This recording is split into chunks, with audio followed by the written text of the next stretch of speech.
আসসালামু আলাইকুম বন্ধুরা। আজকে আমরা ঘুরতে যাব কুমিল্লা গোমতী নদীর পাড়ে মুক্তি কফি হাউস অ্যান্ড রিসোর্টে। গোমতীর পাড়ে অবস্থিত মুক্তি coffee house and resort Comilla শহরের প্রাণকেন্দ্র থেকে 5 কিলোমিটার দূরে অবস্থিত। আলহামদুলিল্লাহ, অবশেষে ছোট বাইকে নিয়ে রওনা দিলাম কুমিল্লা গোমতী নদীর দিকে। নিউ মার্কেটের সামনে থেকে আমরা অটোরিকশা নিয়ে রওনা দিলাম মনোমুগ্ধকর পরিবেশ উপভোগ করতে। গোমতী নদী কুমিল্লা শহরের উত্তরে অবস্থিত। কুমিল্লা শহরের মাঝখান দিয়ে আমরা ছুটে চলেছি। আমরা কুমিল্লা আদালত পার হয়ে সামনের দিকে কুমিল্লা গোমতী নদীর মনোরম পরিবেশের দিকে অগ্রসর হচ্ছে। গোমতী নদীর দুপাশে সুন্দর সুন্দর রিসোর্ট, সড়কের দুই পাশে গাছপালার ছায়া, সবুজের ছোঁয়া, এ যেন এক প্রকৃতির অপরূপ চিত্রকর্ম। কুমিল্লা একটি সুন্দর ও শান্ত শহর, যেখানে কুমিল্লা গোমতী নদীর জলরাশি আমাদের এক ভিন্ন জগতে নিয়ে যায়। কুমিল্লা গোমতী নদীর পাড়ে অবকাশে একটা সুন্দর সন্ধ্যাবেলা। প্রকৃতির সৌন্দর্যের মাঝে সময় কাটানো কতটা আনন্দময় হতে পারে সে অভিজ্ঞতাই বর্ণনা করব আপনাদের কাছে।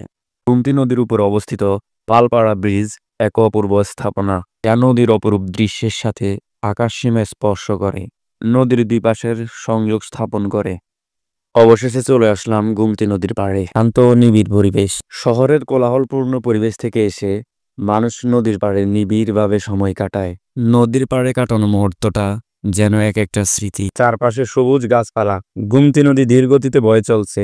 দেখতে দেখতে অবশেষে ঢাকা থেকে চট্টগ্রামগামী একটা ট্রেন চলে আসছে। আমি নদীর পাড়ে হাঁটার সময় নদীর জল প্রবাহের দৃশ্য উপভোগ করলাম। বিকেলের সোনালী আলোয় নদী যেন এক জাদুকরী স্বপ্নে পরিণত হয়েছে।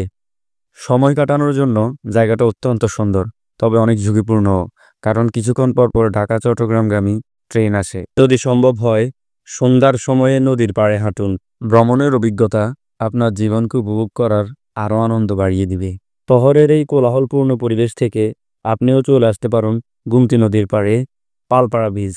অবশেষে আমরা চলে এসেছি মুক্তি কফি হাউস অ্যান্ড রিসোর্টে। মুক্তি রিসোর্টের গেটটা ছিল ফুল দিয়ে ঘেরা।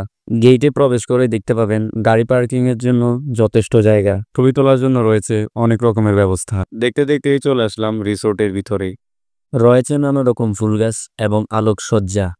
পরিবেশটা ছিল অনেক নিবিড় এবং শান্ত। আজকের পুরোটা সন্ধ্যা জুড়ে গোমতী নদীর মর্মুগ্ধকর পরিবেশে এক অতুলনীয় অভিজ্ঞতা উপভোগ করলাম। এই রিসোর্টের সব থেকে সুন্দর দিক হলো এক পাশে নদী, অপর পাশে রিসোর্টে বসার ব্যবস্থা। দক্ষিণের বাতাসে আপনার প্রাণ জুড়িয়ে যাবে। সন্ধ্যার নদীর পাশে স্নিগ্ধ বাতাস।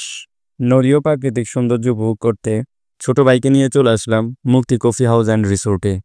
বিড়ালটি ঘুরে ঘুরে চারপাশের পরিবেশ উপভোগ করছে। মানুষ যেন উপভোগ করতে পারে, তাই তারা রিসোর্টটা অনেক সুন্দর করে সাজিয়েছে, যেন অনেক দূর থেকে এসে মানুষ হতাশ হয়ে ফিরে না যায়।